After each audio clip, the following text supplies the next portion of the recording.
जब मैं star training in future बंगले पर पहुंचा तो उस लड़की ने सर से पैर तक मुझे देखा था। इस बात में कोई शक नहीं था कि वह औरत बहुत ही हसीन थी और उसके खूबसूरती को देखकर मैं भी अपना होश खो बैठा था। लेकिन उसका भी मुझे यूं देखना मुझे हैरान कर रहा था। एक लड़की बड़े गौर से मेरे चेहरे के हर नक्श को देख रही थी। फिर मेरे दोस्त से कहने लगी, मुझे यह लड़का पसंद है और इसे नौकरी पर रख लूँगी। इसने मुझे तनहा भी अच्छी बताई थी। मैं कादरी औरत के घर ड्राइवर था। वह काफ़ी खूबसूरत लड़की थी। मेरी उम्र 27-28 साल की थी और उसकी उम्र भी लगभग 25-26 साल की थी। वह मेरी मालकिन थी, शादीशुदा थी। उनका पति दूसरे देश में रहता था, लेकिन उनका हुस्न ऐसा था कि दूसरों को अपने जादू में जकड़ लेता। उसके चेहरे की खूबसूरती और मासूमियत किसी को भी अपने चेहरे से नज़र हटाने से इनकार हो सकता था। मैं जब तक गाड़ी चलाता रहता, मेरी नज़रें शीशे के उसी की तरफ उड़ती रहती। मैं बहुत कोशिश करता कि मैं उसे ना देखूं। वह मेरी मालकिन है और उसे बेताब नज़रों से देखना अच्छी बात नहीं है। और बड़ी मुश्किल से मुझे नौकरी मिली थी, लेकिन ना तो मेरी नज़रों पर मेरा बस था, जो उसे देखकर बेताब हो जाता था, और ना ही मेरे दिल पर जोर था। मुझे तो इस बात का डर था कि कहीं वह मेरी नज़रों से शक में ना पड़ जाए। जिस दिन वह मेरी नज़रों के शक में पड़ गई, उस दिन यकीनन मेरी नौकरी से छुट्टी हो जाएगी। लेकिन शायद यह मेरा ख्यालहीन था। उसके चेहरे पर ऐसी चमक थी, लगता था जैसे कोई रोशनी उसके अंदर से फूट रही हो। मैं मुश्किल वक्त में उस वक्त आ गया था जब उसका पति दिनेश यहाँ वापस आया था। उसे देखकर तो पहले मुझे धक्का से लगा था, क्योंकि उसके पति की उम्र तो लगभग 60 साल की थी। उस लड़की से डबल उम्र से भी ज़्यादा था। वह एयरपोर्ट मेरे साथ ही अपने पति को लेने गई थी। उस दिन काफ़ी तैयार भी हुई थी, चेहरे पर मेकअप भी किया हुआ था। हसीन और दिलकश तो वह पहले से ही थी, लेकिन आज तो उसके चेहरे पर कुछ अलग सी चमक थी। लेकिन उस आदमी को देखकर मेरा दिल बेचैन था, क्योंकि मैं उससे मोहब्बत कर बैठा था। यह राज तो मुझे पर उस दिन खुला जब वह अपने पति के गले लग गई थी, और मेरा दिल ऐसे हुआ था जैसे किसी ने अपने मुट्ठी में ले लिया हो। मुझसे बर्दाश्त नहीं हुआ कि वह मेरे अलावा किसी और के गले लगे। मैं अंदर ही अंदर उससे मोहब्बत करने लगा था। उसके पति के साथ उसे देखकर मेरे अंदर एक आग सी लग गई थी। मेरा खुद पर काबू नहीं था। मेरा जी चाहता था मैं उस आदमी को उससे अलग कर दूं। काश कि वह वापस विदेश चला जाए।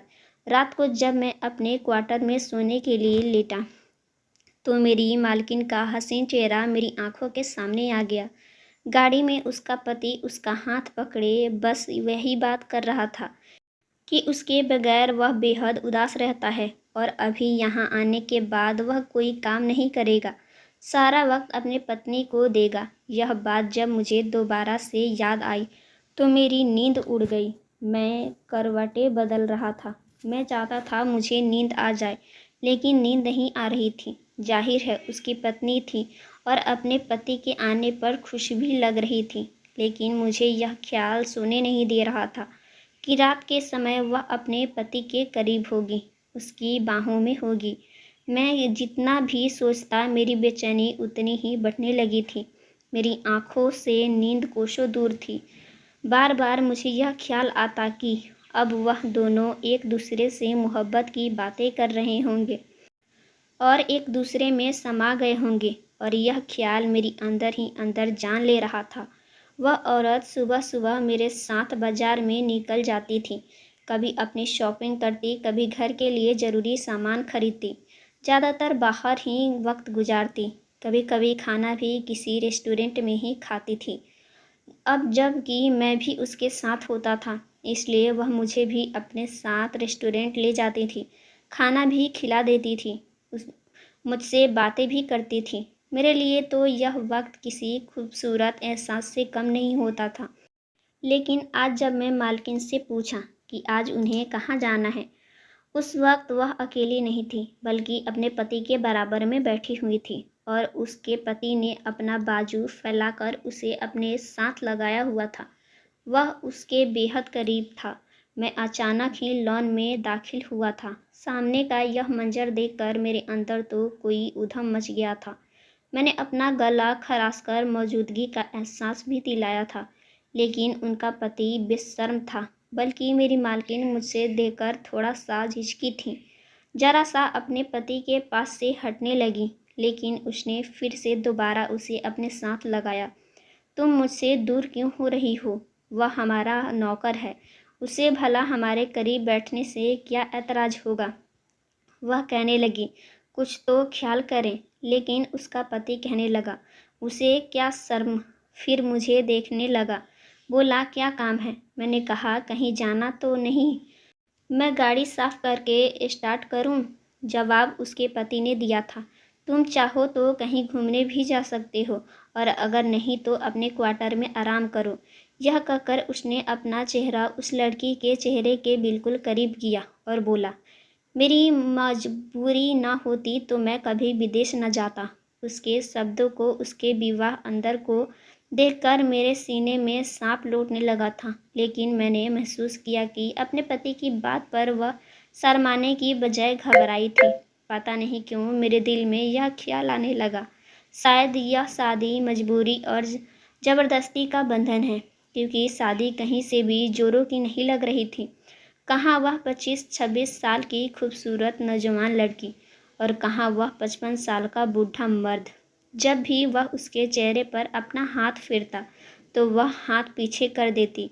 मैं अपने क्वार्टर में वापस आ गया था, लेकिन फिर वही बेचैनी मुझे तकलीफ़ देने लगी थी। आंखें बंद करता तो मुझे अपनी मालकिन मालिक के पहलू में बैठी नज़र आती तो मेरा दिल ज़ोर ज़ोर से धड़कने लगा।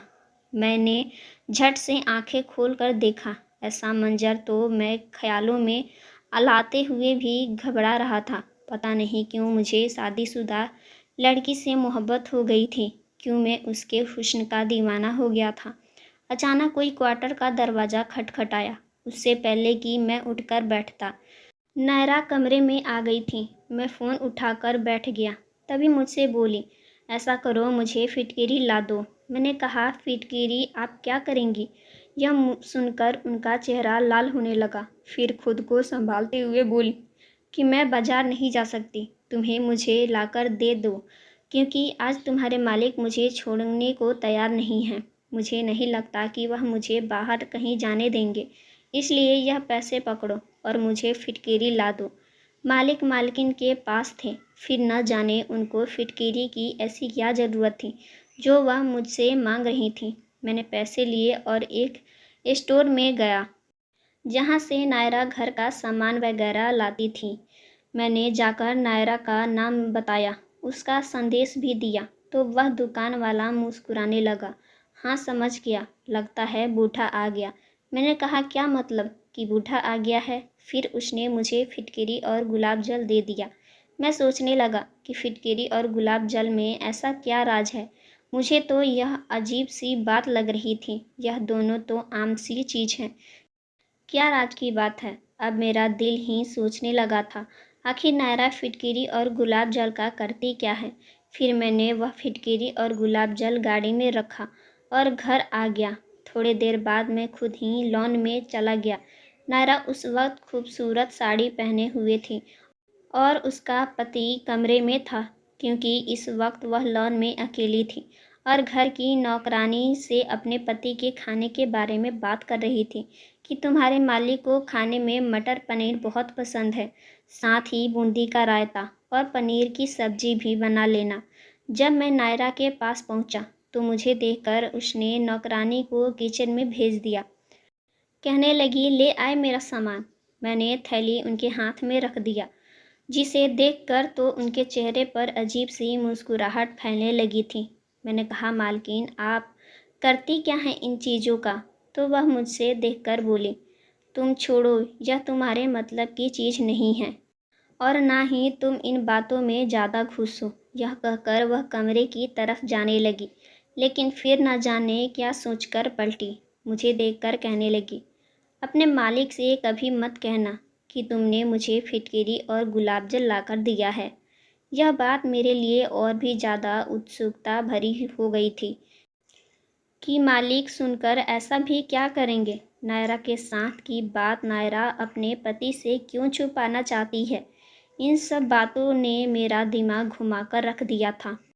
मेरा दिमाग तो काम करना ही छोड़ दिया था। जो बात मुझे मामूली सी लग रही थी वह शायद इतनी भी मामूली नहीं थी। मैं तो और भी ज़्यादा परेशान हो गया था। एक तरफ मैं चाहकर भी नायरा के ख्यालों से निकल नहीं पा रहा था। दूसरी तरफ गुलाब जल और फिटकीरी ने मेरा दिमाग को घुमा के रखा हुआ था। शायद मैंने सोचा क्यों ना मैं किसी न किसी से पूछने की कोशिश करूं और दूसरे नौकर से जल्द ही इस बात का जिक्र भी कर दिया तो वह फिर भी चुपचाप सर झुकाए बैठ गया और अजीब सी दबी दबी हंसी हंसने लगे। तुम छोड़ो, यह सिर्फ हमारी नायरा मालकिन ही नहीं बल्कि हर औरतें करती हैं। गुलाब जल और फिटकिरी का इस्तेमाल हर औरत करती हैं। यह बात मेरे लिए और भी हैरानी कर देने वाली थी कि आखिर कतर की औरतें फिटकिरी और गुलाब जल का करती क्या हैं और इसका इस्तेमाल करती क्यों हैं, या फिर चौकीदार और दूसरे जानबूझकर यह बात कह रहे हैं। मैं दोबारा से उसी दुकानदार के पास चला गया और उससे पूछने लगा तो वह कहने लगा, तुम्हें शायद अंदाज़ा नहीं है कि कतर की औरतें फिटकिरी और गुलाब जल किस कदर इस्तेमाल करती हैं। मैं तो डबल कीमत पर दोनों चीज़ें बेचता हूँ। जितना नाफ़ा मुझे फिटकिरी और गुलाब जल बेचने में होता है किसी और चीज़ की बेचने में नहीं होता। यहाँ की औरतें यह चीज़ ज़रूर इस्तेमाल करती हैं, लेकिन कभी यह नहीं बताया कि किस चीज़ के लिए इस्तेमाल करती हैं। मेरा मालिक एक हफ्ते बाद वापस चला गया था। उनके जाने पर सबसे ज़्यादा खुशी मुझे ही हुई थी क्योंकि अब ज़्यादा से ज़्यादा नायरा अपना समय मेरे साथ गुजारती थी। मैंने यह महसूस किया था जैसे अब वह ज़्यादा आज़ाद और खुश है, वरना मालिक जब इधर होते थे तो उनके चेहरे पर अजीब सी मायूसियत फैली रहती थी। कोई भी खुशी दिखाई नहीं देती थी। मुझे यूँ लग रहा था जैसे वह मालिक को पसंद नहीं करती। एक बार शॉपिंग के बाद मुझसे पूछने लगी, क्या तुम बर्गर वगैरह कुछ खाओगे। मैंने भी हाँ में सर हिला दिया और हम लोग खाने लगे। फिर मुझसे कहने लगे कि जल्दी से ख़त्म करो, मुझे देर हो रही है, जल्दी करो। मैं फ़ौरन से बर्गर ख़त्म किया। वह फिटकिरी और गुलाब जल लेकर गाड़ी के फ्रंट सीट पे बैठ गई थी। मैंने कहा, मालकिन एक बात पूछूं, अपने मालिक जैसे बूढ़े आदमी से शादी क्यों की। मेरी बात सुनकर मालकिन एकदम मुरझा गई। उन्होंने अचानक ही मेरी तरफ देखा। तुम यह सवाल क्यों पूछ रहे हो। मैंने कहा, बस यूं ही। आपके साथ तो कोई भी खूबसूरत नौजवान शादी कर सकता था। आप इतनी खूबसूरत हो। फिर मालिक की उम्र तो बहुत ज़्यादा है, फिर आपने मालिक से शादी क्यों की। पहले तो मालकिन बताने को तैयार नहीं थी, लेकिन फिर मालकिन ने मुझे जो सच्चाई बताई उसे जानने के बाद मेरे होश उड़ गए। जब मालकिन ने बताया कि मालिक।